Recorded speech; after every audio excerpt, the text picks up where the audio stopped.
এবাৰৰ কথা, কেইজনমান বন্ধুৱে অফিচৰ ছুটী পাই সকলোৱে মিলি পাহাৰীয়া ঠাইলৈ যাবলৈ প্লেন বনাইছিল। পিছদিনায়ে হৰিয়ে তাৰ গাড়ীখন আনিলে আৰু গাড়ীত উঠি সকলোবোৰ ফুৰিবলৈ গ'ল আৰু সিহঁত গৈ থাকোঁতেই দেখিলে ৰাস্তাৰ সিপাৰে কিছুমান মানুহে দৌৰা-দৌৰি কৰি আছে আৰু তেতিয়াই হৰিয়ে গাড়ীখন ৰখালে। হে ভগৱান, এতিয়াই দুৰ্ঘটনা হৈ গ'লহেঁতেন। এই মানুহবোৰ কিয় দৌৰা-দৌৰি কৰি আছে? তেতিয়াই সেইফালেদি এজন বুঢ়া মানুহ আহিছিল আৰু তেতিয়াই হৰিয়ে তেওঁক সুধিলে, ককা শুনকচোন, মানুহবোৰ কিয় এনেকৈ দৌৰা-দৌৰি কৰি আছে আৰু তেওঁলোকে চিঞৰ-বাখৰো কৰি আছিল যে? সিহঁত সকলোবোৰ সোণৰ চোৰেলৰ পাছে পাছে দৌৰা-দৌৰি কৰি আছিল। সিহঁত সকলোবোৰ বৰ লোভীয়া। এয়া আপুনি কি কৈছে ককা? চোৰেল? হয় মাজনী, সোণৰ চোৰেলে এই গাঁওখনত কেতিয়াবা কেতিয়াবা এজনী সোণৰ চোৰেলক দেখা পোৱা যায়।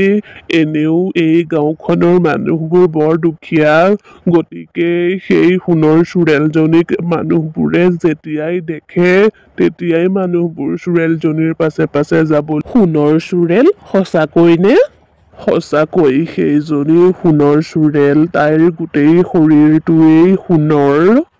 তেতিয়াহ'লেনো তাই এই গাঁওখনলৈ কিয় আহে? তাইতো জানে মানুহবোৰে যে তাইক ধৰিবলৈ বিচাৰে। নিজৰ পেট ভৰাবলৈ ইয়ালৈ আহে। এই গাঁওখনত এটা ডাঙৰ পুখুৰী আছে আৰু পুখুৰীটোত বহুত পদুম ফুল ফুলে। চোৰেলজনীয়ে পদুম ফুল খায় আৰু তাই পদুম ফুল খাবলৈকে ইয়ালৈ আহে। তাৰমানে সেই চোৰেলজনীয়ে পদুম ফুল খায়? হয়, সেই চোৰেলজনীক বহুত বছৰৰ পৰা মানুহে ধৰিবলৈ চেষ্টা কৰি আছে, কিন্তু আজিলৈকে সেই চোৰেলজনীক কোনো মানুহেই ধৰিব পৰা নাই। ঠিক আছে বাৰু দিয়া, মই এতিয়া যাওঁ। কথাখিনি কৈ ককাজন গুচি গ'ল আৰু সিফালে সিহঁতৰ মনত সোণৰ লোভ সোমালে আৰু ইজনে সিজনৰ মুখলৈ চাবলৈ ধৰিলে। তোমালোকে সেইটোৱে ভাবিছানে যিটো মই ভাবিছো? চা ভাই, পইচানো কাক নালাগে আৰু এয়াতো মানুহ নহয়, এইজনীতো এজনী চোৰেলহে। তেতিয়াহ'লে আগলৈ যোৱা আৰু কেনচেল কৰো। তই কথাটো ঠিকেই কৈছ। আমি এতিয়া এই গাঁৱৰ ফালে যোৱাটোহে ভাল হ'ব আৰু তাত থকাৰ ব্যৱস্থাটো কৰি লোৱাই ভাল হ'ব। তাৰ পাছত হৰিয়ে সেই গাঁওখনত থকাৰ ব্যৱস্থা কৰিলে আৰু পিছদিনা সিহঁতে গাঁওখনত ঘূৰি ফুৰি মানুহৰ পৰা গম পালে সেই সোণৰ চোৰেলজনী গাঁওখনৰ পৰা 3 কিলোমিটাৰ দূৰতে এখন নিজান হাবিত থাকে। আমি এতিয়া চোৰেলজনীক সেই হাবিখনত কেনেকৈ বিচাৰিম? চা ভাই, গাঁৱৰ মানুহবোৰ বৰ চিধা-চাধা, সেইবাবে তেওঁলোকে চোৰেলজনীক ধৰিব পৰা নাই। কিন্তু চোৰেলজনীক ধৰাটো ইমান টানো নহয়। চা, চোৰেলজনীয়ে পদুম ফুল খাবলৈ গাঁৱলৈ আহে, কিন্তু আমি যদি হাবিতেই তাইক পদুম ফুল খোৱাৰ ব্যৱস্থাটো কৰি দিওঁ তেতিয়া কেনেকুৱা হ'ব? তইয়ে কচোন। তাইৰ দেখোন লাভেই হ'ব, কিন্তু আমাৰ কি হ'ব? আৰে, আমি তাইৰ বিশ্বাসী হ'ব লাগিব। তাইক আমি বিশ্বাস দিব লাগিব যে আমি গাঁৱৰ মানুহবোৰৰ নিচিনা নহয়, আমি তাইৰ ফলীয়া। গম পালা কথাটো? এইটো দেখোন বৰ ভাল বুদ্ধি। তেতিয়াহ'লে আমি কালিলৈকে তাইৰ বাবে পদুম ফুল লৈ যাম। তাৰ পাছত পিছদিনা চাৰিও বন্ধু সেই পুখুৰীটোৰ পাৰলৈ গ'ল আৰু তাত ফুলি থকা পদুম ফুলখিনি সিহঁতে ছিঙি আনিলে।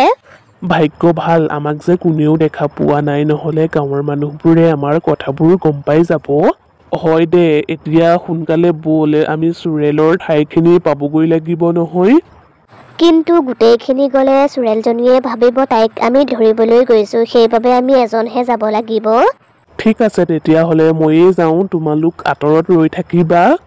তাৰ পাছত সকলোবোৰ চোৰেলজনীৰ ঠাইখিনি লৈ গ'ল আৰু বাকীখিনি হাবিখনৰ বাহিৰতে ৰৈ থাকিলে আৰু ৰাকেশ ভিতৰলৈ সোমাই গ'ল আৰু তাৰ হাতত বহুত পদুম ফুল আছিল। ৰাকেশ হাবিখনৰ বহু দূৰলৈ সোমাই গ'ল আৰু সি এঠাইত ৰৈ গ'ল। তাৰ পাছত সি ইফালে সিফালে চালে, কিজানি সোণৰ চোৰেলজনীক সি দেখা পায়, কিন্তু সি সোণৰ চোৰেলজনীক দেখা নাপায়। এঠাইত বহি ল'লে আৰু পদুম ফুলখিনি কাষতে থৈ ল'লে। তেতিয়াই চোৰেলজনীয়ে আঁতৰৰ পৰা এজোপা গছৰ পাছফালে লুকাই লুকাই পদুম ফুলখিনি চাই আছিল আৰু তাইৰ গোটেই শৰীৰটোৱেই সোণালী ৰঙৰ আছিল। পদুম ফুল কিন্তু মই খাওঁ কেনেকৈ? নিশ্চয় ই মোক পদুম ফুলৰ লোভ দেখুৱাই মোক ধৰিবলৈ আহিছে। নাই নাই, মই ইয়াৰ ওচৰলৈ নাযাওঁ। ৰাকেশে পদুম ফুলখিনি তাতেই থৈ সি তাৰ পৰা গুচি আহিলে আৰু সি আঁতৰতে ৰৈ থাকিলে আৰু তেতিয়াই সোণৰ চোৰেলজনী পদুম ফুলখিনিৰ ওচৰলৈ লাহে লাহে আহিলে আৰু সেই সোণৰ চোৰেলজনীক দেখি ৰাকেশে তাইক চায়েই থাকিলে।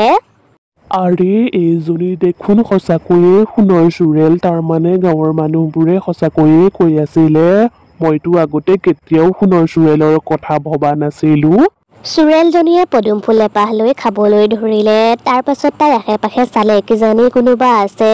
যেতিয়া তাই গম পালে আশে পাশে কোনো নাই তেতিয়া তাই আৰামত পদুম ফুলখিনি খাবলৈ ধৰিলে। ইমান ভাল লাগিছে খাই, কিন্তু সেই ল'ৰাটো কোন আছিল? বাৰু মইনো এইবোৰ কথা কিয় ভাবি থাকিব লাগে? মই পদুম ফুলহে খাব লাগে। এপাহ এপাহকৈ চোৰেলজনীয়ে গোটেইবোৰ ফুল খাই পেলালে আৰু তাৰ পাছত তাই তাৰ পৰা গুচি গ'ল আৰু সিফালে ৰাকেশে গৈ লগৰীয়াবোৰক কথাবোৰ ক'লে। কথাবোৰ শুনি সিহঁত বৰ আচৰিত হ'ল।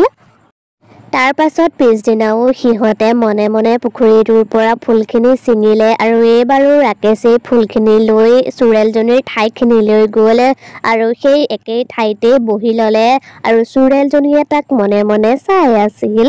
ৰাকেশ উঠি গ'ল আৰু তেতিয়াই চোৰেলজনীয়ে আহি ফুলখিনি খাবলৈ ধৰিলে আৰু তেনেকৈয়ে ২-৩ দিনৰ মূৰে মূৰে ৰাকেশে চোৰেলজনীলৈ ফুল লৈ যায় আৰু লাহে লাহে চোৰেলজনীয়ে ৰাকেশক বিশ্বাস কৰিবলৈ ল'লে। এই ল'ৰাটো কোন হয়? ই সদায় মোৰ বাবে ফুল আনে। ই গাঁৱৰ মানুহবোৰৰ নিচিনা নহয়। এদিন চোৰেলজনী গছৰ পাছফালৰ পৰা ওলাই ৰাকেশৰ সন্মুখলৈ গ'ল আৰু চোৰেলজনীক দেখি ৰাকেশে হাঁহিলে আৰু ক'লে, এই ফুলখিনি মই আপোনাৰ বাবেই আনিছো। আহক খাওকহি। ঠিক আছে বাৰু, মোৰ ওপৰত যদি বিশ্বাস নাই তেতিয়াহ'লে মই ফুলখিনি ইয়াতেই থৈ যাওঁ। আপুনি খাব। মই অলপ সময়ৰ পাছত আপোনালৈ আকৌ ফুল লৈ আহিম। ৰাকেশে ফুলখিনি থৈ গুচি গ'ল আৰু এতিয়া চোৰেলজনীৰ তাৰ ওপৰত সম্পূৰ্ণভাৱে বিশ্বাস হ'ল যে সি তাইক একো অপকাৰ নকৰে। পিছদিনা যেতিয়া ৰাকেশে তাইৰ বাবে ফুল আনিলে তেতিয়া চোৰেলজনীয়ে তাৰ ওচৰতে ৰৈ ফুল খাবলৈ ধৰিলে। আপুনি ইয়াৰ পৰা দূৰলৈ গুচি নাযায় কিয়? মই যাব নোৱাৰো, কাৰণ মই ফুল খাওঁ আৰু ফুল ইয়াতেই পায়। আপুনি যদি বিচাৰে তেতিয়াহ'লে মই আপোনাক এনেকুৱা এঠাইলৈ লৈ যাব পাৰোঁ য'ত আপুনি বহুত পদুম ফুল খাবলৈ পাব আৰু তাত আপোনাক কোনেও একো অশান্তি কৰিব নোৱাৰিব। কি সঁচাকৈ?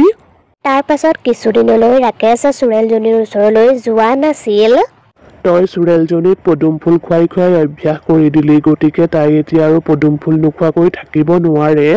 দেখিলি মই কেনেকুৱা কাম কৰিলো? এতিয়া চোৰেলজনীয়ে মোক বিচাৰি নিজেই আহিব। কিছুদিন তেনেকৈয়ে পাৰ হৈ গ'ল আৰু চোৰেলজনীয়ে সদায়ে ৰাকেশলৈ ৰৈ থাকে।